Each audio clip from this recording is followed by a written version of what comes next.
السلام عليكم ورحمة الله وبركاته.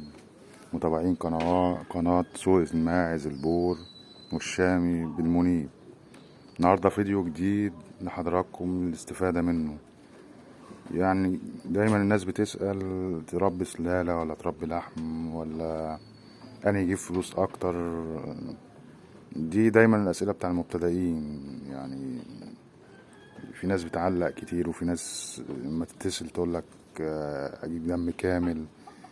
عايزين نتفق على شيء بس في الأول. أهم حاجة في السلالة أو في اللحم الطلوقة، يعني اللي هو الجدي. ده أساس المزرعة، أساس التربية فوق السطح في أي مكان.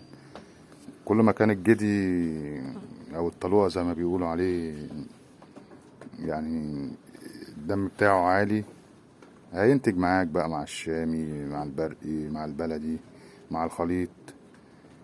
فدي أهم حاجة عندنا في الأول. وتاني حاجة برضو اختيار الأمهات. يعني سيبك من حكاية الدم ومش الدم وده جيل كذا.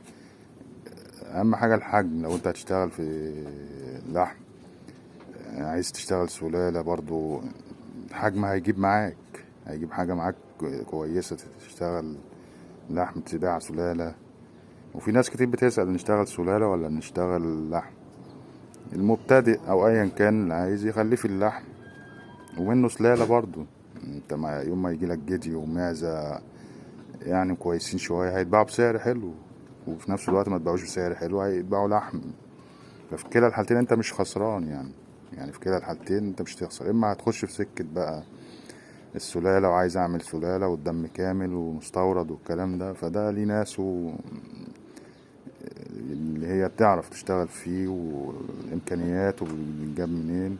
اما لو لسه انت مبتدئ، نصيحة لوجه الله، خليك في حكاية اللحم او الدم اللي هو على قدك عشان ما يتنسبش عليك، او عشان ما يعني محدش يضحك عليك، حد يكسر مقاديفك يقولك لا دي مش دم كامل، لا دي مش جيل اول، ده مش عارف. انت السوق والناس اللي في السوق يعني الا من رحم ربي، يعني في اللي بيكسر مقاديف الناس وفي اللي مش عايز الناس تشتغل. فخليك في حتة اللحم كبداية لأي مربي يعني. وربنا يصلح حالنا جميعا، آمين.